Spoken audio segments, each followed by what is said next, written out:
This Cool. conference will now be recorded. So Good For hosts these programs and also works with some of our community partners to really help those businesses create regional access to guide that improvement to wherever your respective communities may be. So today I'm really excited to hear from Carl Erickson. Carl works with and started the Atomic Object Company. They're a B Corp certified company.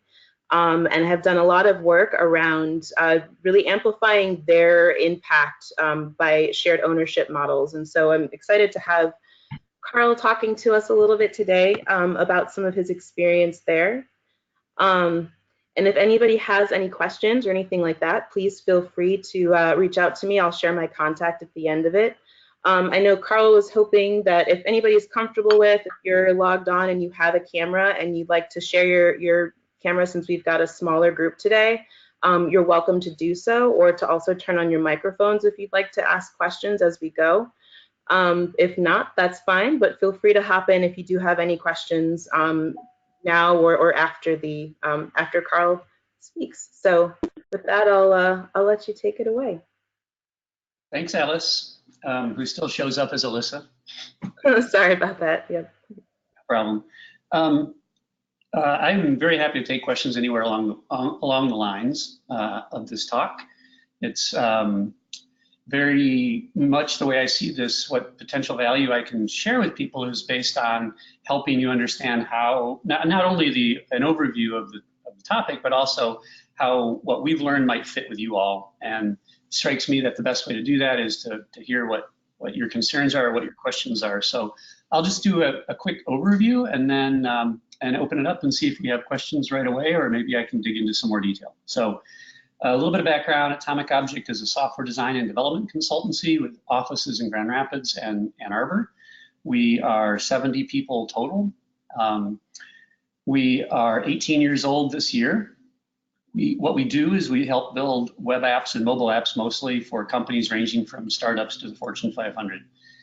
As Alice mentioned, we're a certified B Corp as of about a year and a half ago. And we also got a Small Giants recognition a year ago, which I'm similarly proud of. My role is the founder and until recently CEO. A couple of months ago, I stepped out of the CEO position to a board chair position and appointed co-CEOs. So we have our first succession in the long path towards our 100-year goal. Our company goal is to be 100 years old. And that turns out to inform a lot of things and a lot of the work that I have done. So this ownership thing comes back to work I started doing about 12 years ago when the company was 6 or 7 years old. And I recognized, gosh, I'm quite a bit older than everybody else in the company at the time. I was 40 and they were all probably still in their 20s. And so assuming that we're around the company for a long time, I'll be the first to leave it if we all have the good luck of health. And so I should really think about, like, what do I want to have happen when that happens? And then the other thing I recognized is the culture of ownership that we had, and by that I mean people acting like they owned the place, caring deeply about it, not letting hard conversations go by, bringing their whole self to work, bringing all their best creative ideas, working hard on behalf of our clients, working hard to establish the company. The logical thing for me to do would be to act out our own it value mantra and figure out how to make the employees actual owners and align the de jure ownership with de facto ownership. This was also in my self-interest. As I mentioned, I was at least 20 years older than the average employee at the time. And so when I started looking around and recognizing in business, my business colleagues in other businesses, that sometimes they get to the end of their working time, their working career, and want to retire, and they still own the whole company, and they had two choices, pretty much. They could sell to an outsider, or they could just close it down. And neither one of those seemed like good options for me. And so I reflected a lot about what do I care most about and with respect to the company. And I had this realization that even 7 years in, I felt like we had created something really cool and important, and a company that mattered, a company that was a force for good in the community, and that it should outlast my daily involvement. That has since been refined to our 100-year goal, to be a 100-year-old company. One of the things you realize when you start thinking about a 100-year time frame and outlasting the founder is you got to pay some attention to stuff that's never urgent, but it's very important. Things like ownership and governance and structure and purpose, vision, and mission, and all these sorts of things. None of that obviously has anything to do with software development. And it's something that every company potentially, those are issues that every company has and may or may not care about, but they certainly have them. So I started working on those kind of things, but I was also doing this at a time when I'm super busy and running the company. So it took 2 years for me to figure out how to go about doing employee ownership. And as part of my education process, I did what I suspect most people do, and they just kind of assume that employee ownership has to mean an ESOP. An ESOP is a federally legislated, defined legal term that's actually an ERISA qualified retirement plan. So I think most people don't know that it's actually a retirement plan in the guise of employee ownership. So when I investigated ESOPs, I found that they were complicated, expensive for a small company especially, and they had ongoing fees, not just the initial setup cost, but that they also seem to be biased towards this sort of your reward is in heaven kind of approach of, if you work hard, you'll earn these credits in this retirement plan, and then someday when you leave the company, if you're vested, or when you retire from the company, you'll have this really nice nest egg. And I thought to myself, you know, this isn't going to be really that valuable or rewarding or motivating or appreciated by my 20-something employees to say, like, yeah, when you get to be 60 years old, you know, you're going to have this great thing. Just until then, like, hang in there. I recognize that if you don't ever plan to sell the company, which is what one of the things the 100-year goal means, then the only really, like, there's two concrete ways of appreciating and valuing employee ownership. One would be for the distribution that ownership means for a profitable company, and also for the psychological aspect of owning a thing that you care about and you make a part of your life. And so ESOP didn't seem to do either of those to me. So I looked around at some other alternatives. Those include things like phantom shares or just bonus structures. There are a lot of ways, there's like no regulation on those. You can do anything you want. But it felt to me like phantom shares and just profit sharing, which we were already doing anyway, felt like not the real deal. It felt like I could make up the rules, I could change the rules anytime. Like the real ownership of the company would still be vested in me and my partner, Bill. So I decided that was not going to do the psychological thing, and I really wanted it to be the real deal. I wanted it to be real ownership of the company by employees. So I took a couple of years to figure out how do I value the company, because if you're going to sell part of it, then you have to figure out what it's worth. I felt strongly that selling it was the right way to do it instead of giving it away. We were 7 or 8 years old by that time. A lot of value had already been created. We were profitable from the get-go, so you know we had been throwing off distributions pretty much every quarter, and that's a very valuable thing to have access to, that profit stream. I also needed to figure out like how to do it legally. So the way I went about doing this is I came up with I gathered valuation models, and I gathered like 12 or 13 valuation models, which is to say I found like an article in Inc. magazine, or I did some research in a database, or I read a book to figure out how people value the company. I was looking for the capital T truth about what is atomic worth so that I could sell it at what it's worth. And after gathering 13 different models, I came to the shocking conclusion that there is no capital T truth, that what the company is worth is what the founders are willing to sell it for and what the employees are willing to buy it for. So it's like a little tiny market. There needs to be a transaction, and both parties need to be happy about that.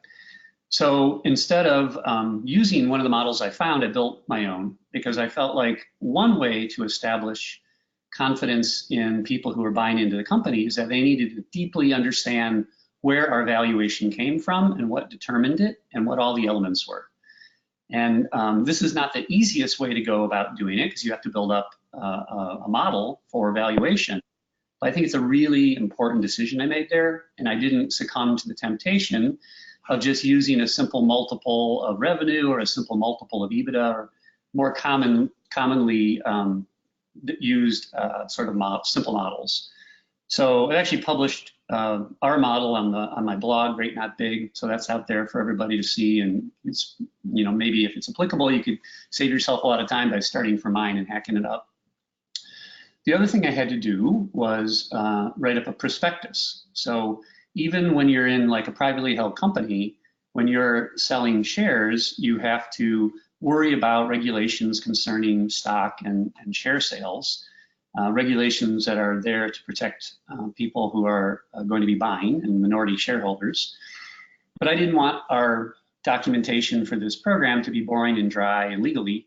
I wanted it to be like everything I can possibly share about the company with prospective buyers. And so I wrote up a 25 to 30 page prospectus that talked about my motivations, how we make decisions, all the financial history of the company, our profitability, how we do investments, if we do investments, who makes those decisions, what's the governance model of the company, what's the legal structure, you name it, I put it in there.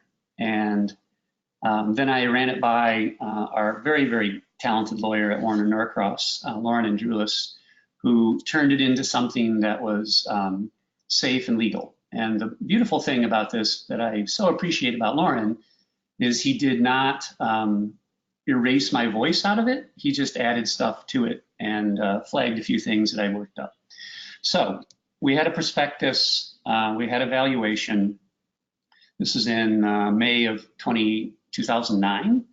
And there were 8 people who had been with the company for almost since the very beginning, who occupied, at the time, only senior developer positions, because we didn't have designers yet. And I gave them the prospectus, and I gave them an offer to buy a certain number of shares. It was either 1%, 2%, or 3% of the company, depending on how long they'd been there. And then I gave them 2 weeks to make the decision. So we get to the end of this 2 weeks, and I really don't know how it's going to go.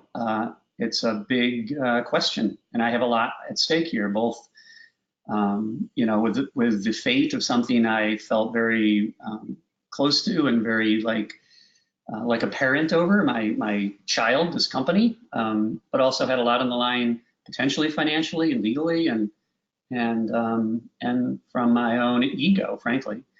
So the 2-week window runs out, and one of my colleagues, one of my now co-CEOs, comes over to me and says, "Carl, we need to talk in the conference room." Everybody's in the conference room, and I'm thinking, oh dear, this does not sound good. He's got this long, sad look on his face. So I'm kind of steeling myself, or what if they all say no? What's going to happen? How am I going to handle this? And I walk in, and then they just all start smiling, and they said, "We're all in." And it was the most amazing experience. It was very emotional. I was very happy, and they had bought a bottle of very nice scotch. That's my favorite. And so we had our closing. We all signed the bottle of scotch. We all signed the paperwork. We got a bank to loan money to the people who were buying in so that they could buy in. Banks extended loans. I collateralized those loans with the proceeds of the loans, which was kind of a funny way of doing it, but it meant that the bank was there to act as our loan processor and give a sort of an isolation between me, the seller, and them, the buyer, because I was still their boss. And From that point in time, we have done dozens of transactions through this atomic plan, as we call it. I've made multiple offerings. There are now 39 co-owners, employee owners, and that's out of a total of probably 50-ish people who are eligible, maybe 55 people who are eligible. You have to be at the company for 1 year to be eligible to buy. One of the things that we did a few years after 2009, I think it was late 2012, is we recognized that an ironic side effect of having introduced ownership for people other than the founders was that we had created this us-them dichotomy. When Bill and I, the co-founders, were the owners of the company, I don't think really anyone thought twice about it because, well, of course, you started the company, so you must own it. But suddenly there were the co-founders, majority owners, and then 7 other people who were also owners but not co-founders. And then I started hearing language like, well, you guys and the owners and us and the employees, and like not good stuff culturally. So as a part of addressing that, just one part, but I think an important part, we found a way using something called an employee share purchase plan, an ESPP, which is a formalized thing that you can look up, but is much more open-ended than an ESOP. It allows anybody with 1 year of service or more to buy shares in the company through payroll deduction, but no more than $4,000 worth of shares per year. So we reserve 10% of our shares for the ESPP, and we have moved approximately 2.5 or 3% of the company through the ESPP. And that's really what gave us this very broad base. If we didn't have the ESPP, we'd probably have maybe 18 or 20 at the most employee owners. So the ESPP, I think, was very helpful to get a sense of like broad employee ownership. As I mentioned, I thought it was important to be real owners. So we are an LLC, and every owner is a member of the LLC. So this brings up some overhead and some friction when you want to change your bylaws, for example, or when you're making a significant decision for the company. You need to get approval of the LLC members, and that's now 39 people. We've turned this into a positive thing by using it as a way of reminding people, look, you're really a member of the LLC, like you own legal ownership here, and thus you need to like read these legal documents and sign these legal documents and consider these legal documents. And come tax time, you're going to get a K1, which shows what proportion of the earnings for the year is going to show up on your 1040 tax return, and you'll have to deal with that with your accountant or doing your own taxes. So that kind of stuff like is some, you could look at it as an onerous overhead and friction, or you could look at it as an opportunity to really remind people that this is the real deal and they're owners in this regard. So that brings us up to today. We've been doing this for 10 years. We've had employees who had significant shareholdings who have left the company, and we've bought those shares back. I've extended offers to a lot more people than those original 7. We have the ESPP, which brought us that breadth. I am now down from 80%, where I started ownership in the company, to 40%. So we've shifted a lot of shares, mostly through the atomic plan and secondarily through the ESPP. And I believe that I can say with confidence that the culture of employee ownership that we've always had, this culture of ownership, by matching it with actual legal ownership, we have amplified that. And I've seen really great things come from that in terms of getting us through hard times, getting us through when you're personally struggling and you're not sure, or when you have hard decisions to make, or when you have hard things to do. I think it really, really helps. I see a great deal of pride, especially in Grand Rapids, where we have this beautiful building we renovated on Wealthy Street. I think there's a lot of pride in the people who are employee owners to say, I own part of this company and on Wealthy Street, things like that. Had another thought, but it slipped my mind. So maybe this would be a good time to pause and see if you all have some questions for me. I have a question. Can you guys hear me? I can. Oh, okay. I wasn't sure if I was on mute. My name is Eleanor. So did you write up something about the company's purpose, the company's vision, how you make decisions as a reference point? So when you all come together, like at a round table, you can reflect back to that and be like, does this fit into the original plans of what I wrote? Yes, so there's my work on purpose, vision, mission, and values, I should say. Those all four things are very important to us. Has been a work in progress over the entire duration of the company. And I certainly included the latest, greatest version of that work when I put the prospectus together for the plan. And those, we have always used our values on a almost daily basis to talk about like what's expected behavior from the company and from employees, and how we, what should we do under various circumstances. In the last year or two, I've done a lot more work, recent work on purpose, vision, and mission. And that's something that we're even more intentional nowadays about building into the daily life and rhythms of the company.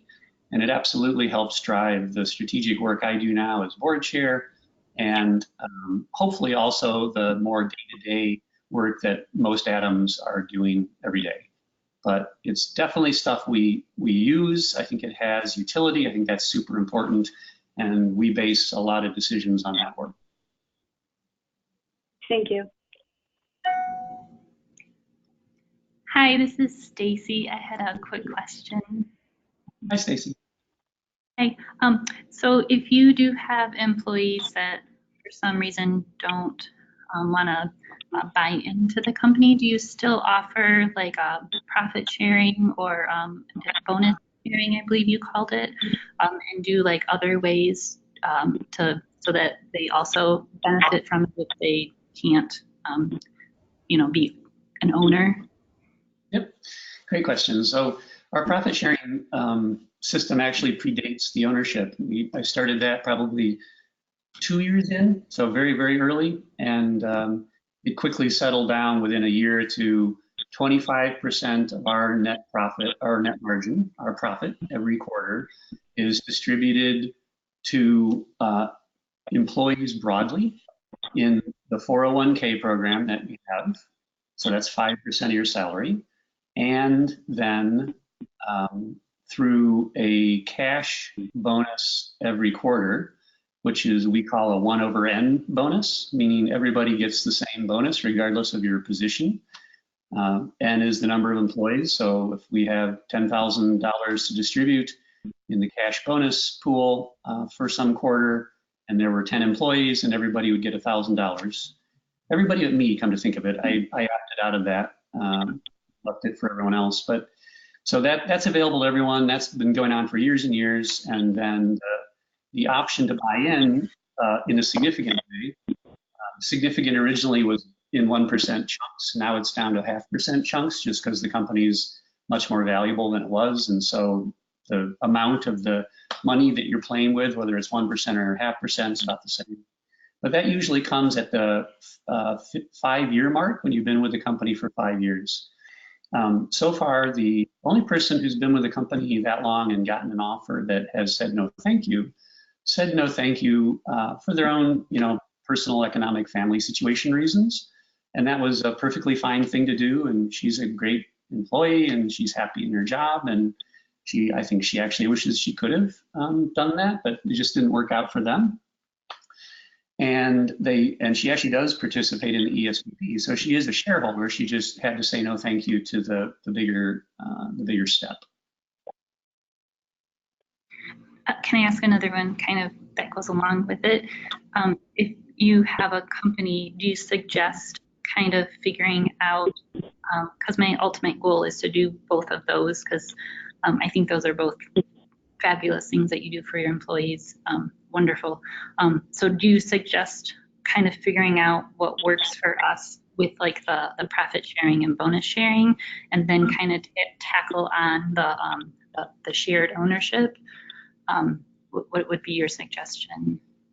It's certainly much easier to do the profit sharing, and you have a lot more flexibility there, and you have some time frame over which you can dial it in and change it. But I can tell you from experience that once it's established and you've got a pattern going, it ends up being really hard to change. And even if it's, you know, it should be looked at, it's like depends on the performance of the company. But for us, it does. It's not tied to individual. We favor teamwork over individual compensation, and we want people to be, you know, succeeding together and working together, which is why it's 1/n. But I mean, once people start getting used to that, they don't look at it as variable compensation anymore. It's really easy to have reliable finances and reliably profitable for them to start looking at it as just part of their normal compensation, even though it varies every quarter. So it would be like for us now, and for a long time, this would be really, I'd say, impossible to take away if someone ever wanted to do that, because it's such a well-established part of our compensation program and our culture. So even that one, with all the flexibility in the world, does end up becoming institutionalized pretty quickly. On the other hand, it's a lot easier than doing the ownership thing. And equity is it's a crude tool in the sense that once you grant equity, there's nothing you can do about it. I made at least one wrong decision about who I offered equity to in terms of participating in the plan, and regretted that decision. But there was nothing I could do about it until that person left the company and we bought shares back. So it's also a little hard to dial in about when you're a really young company. I think it would be harder to do a sale because it's harder to establish the value if you're really like a startup. Startups are more likely to use options or some sort of incentive to say, hey, if we all pull this off and succeed together, you'll have something valuable. Very different than what I did, 7 years in when the company had value already. It's just harder to pull off. So I think it was a good way to do it. Start with the simplest thing first, show your intent, show that your culture is one of sharing the gains. And then once you have a better established, more predictable success and track record and profitability, then figure out what to do with employee ownership. But that's also my perspective on having a company I want to be around for 100 years, and I'm not going to like incent behavior and acknowledge recognizing ownership and a culture of not trying to use their behavior. I think this is actually a super important lesson to learn here is I think you couldn't discourage people by having a culture of ownership that's not recognized with former legal ownership, because it could feel unjust, unfair. But I don't think you're going to change people's behavior by letting them buy into the company. The one regret I have, the one mistake I think I made in who I sold to, proved that to me. And I don't think I needed to be proved to me, but I think I knew that ahead of time, and I made that decision for other reasons. So,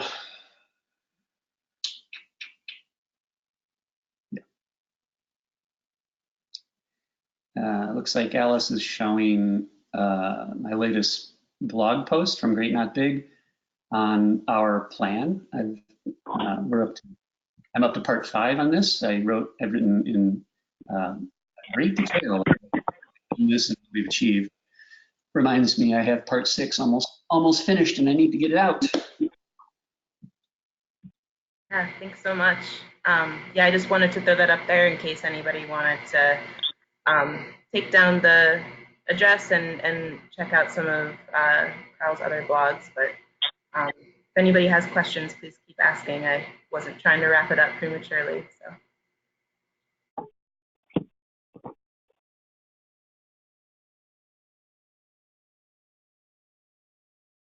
All right. Anybody else? All right. Well, thanks so much. Carl, what's a good way for people to reach out if they have any other questions for you or I'd be like happy to take email on that, Alice. I would try one more time to make sure there aren't questions, and I will do this by citing one of our value mantras, which is act transparently. And we take that very seriously inside the company, but we also take it seriously outside the company to share what we've learned and how we do things and mistakes we've made and stuff we've figured out and all that good stuff. This value of the company comes directly from my own personal values. I'm a very transparent person, and it makes it easy to do things like this and talk about stuff that has to do with ownership and money and revenue and profitability and all that. And I don't have any problem doing that.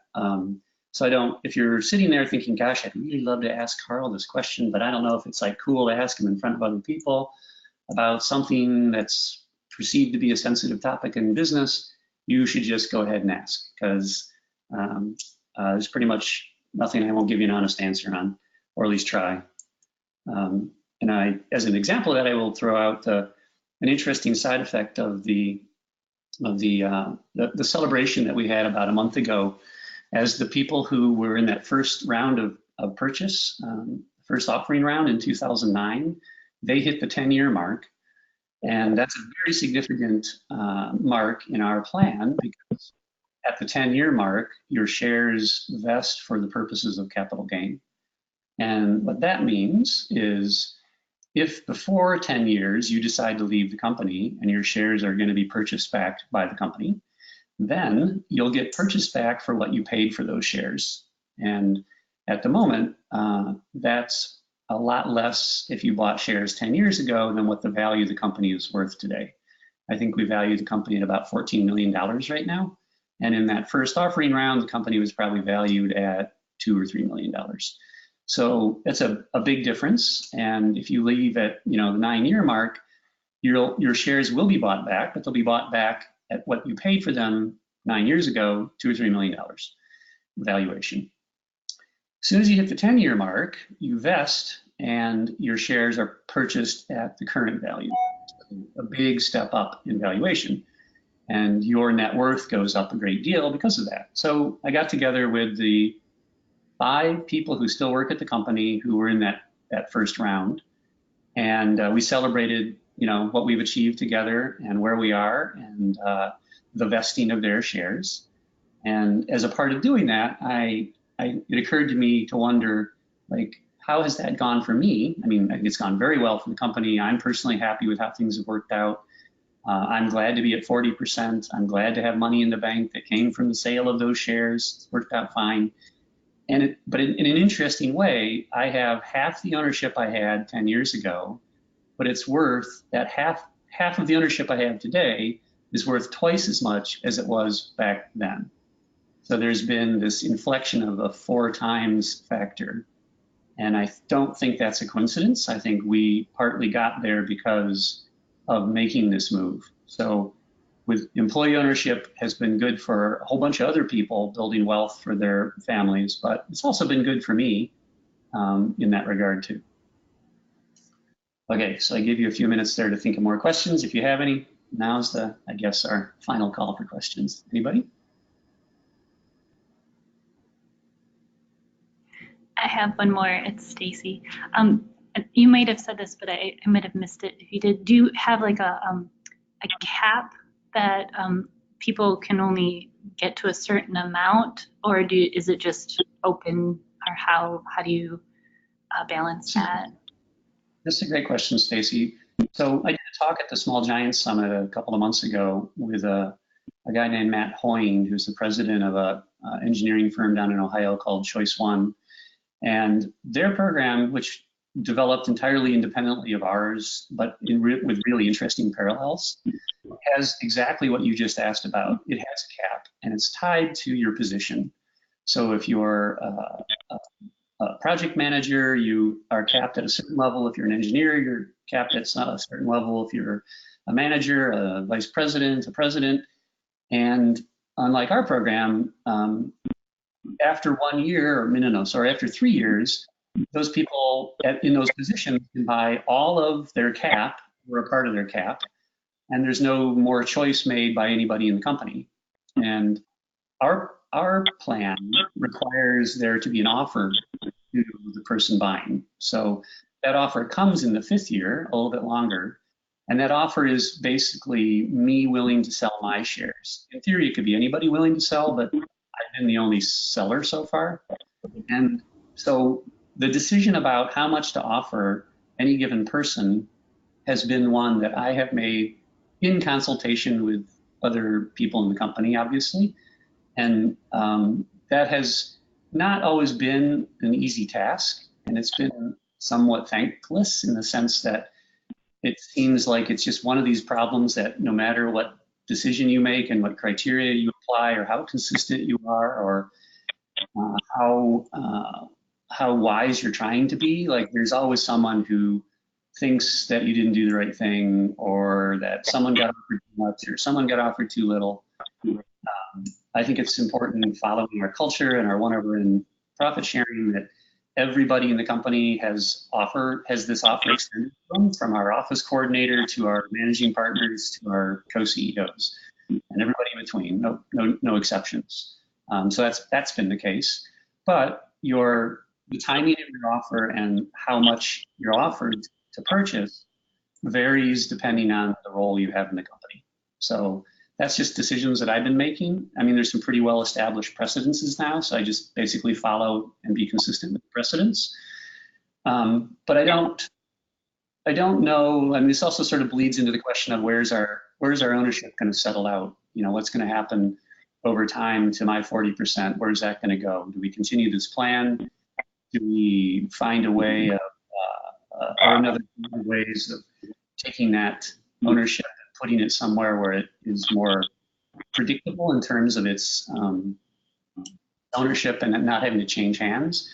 You know, to move from the founders era to the new corporate era where it required the founders' shares to transition. And that has not always been easy, and it requires some sacrifice on the part of the people willing to sell. And I don't know that we I don't know that it's smart to count on that recurring for 100 years. And so I'm thinking about creative ways, possibly creating another entity, maybe even a formal ESOP or a charitable trust or something for my shares to eventually end up in, so that they can be a sort of a safe and institutional place to park a bunch of ownership. And then we'd end up with a hybrid program of a lot of individual ownership and another entity that has a big chunk of ownership.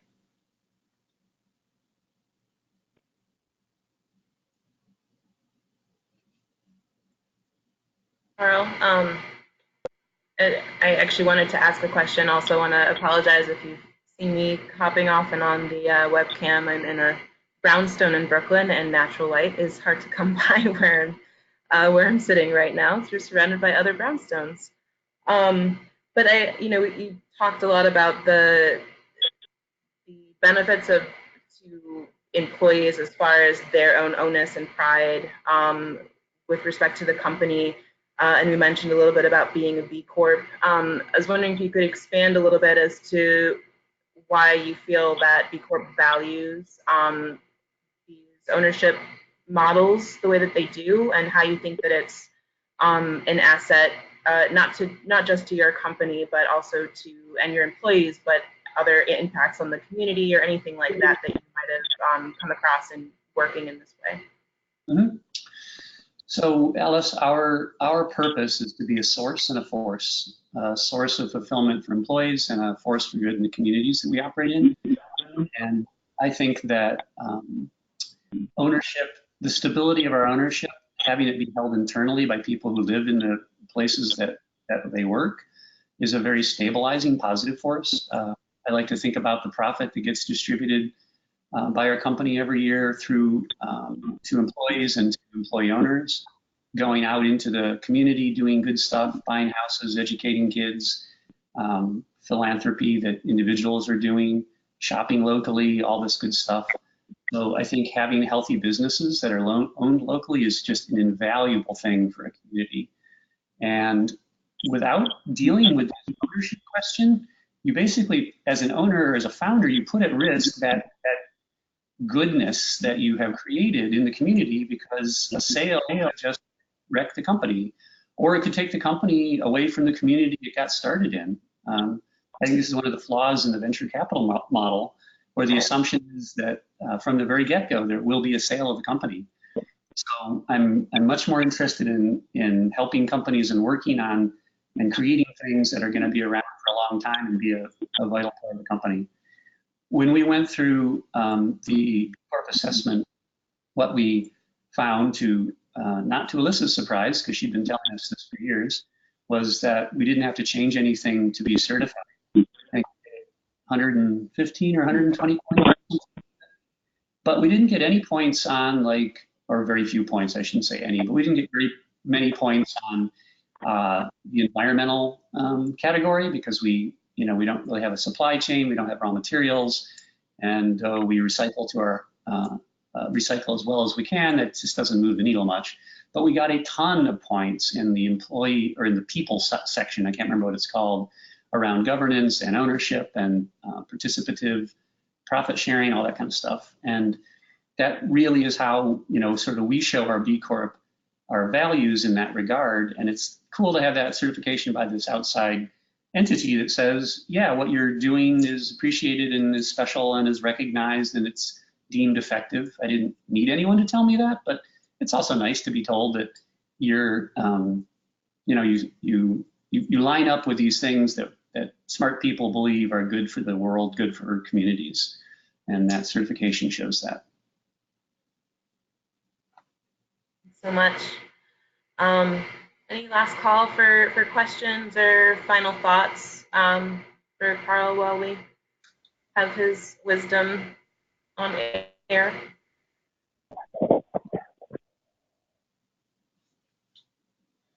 My email is carl@atomicobject.com. So if you have any questions later, I'd be happy to maybe give you a call back or just try to answer them through email. But there's a lot in the blog post too that in Great Not Big, you can find a whole bunch written on the details of this stuff if you want to learn more about what we've done. Great. Well, thank you so much, Carl, and for everybody who hopped on today. Really appreciate you just wanting to hear more and kind of explore whether or not this is something that might be a viable option for your company. If you have any other questions about the Good for Michigan program, you can reach me at alice@peoplefirsteconomy.org. And yeah, thanks again so much for taking some time to share that with us. I really appreciate it. It was really interesting. So. You're welcome, Alice. Thank you. Bye-bye. Bye, thank you. Thanks.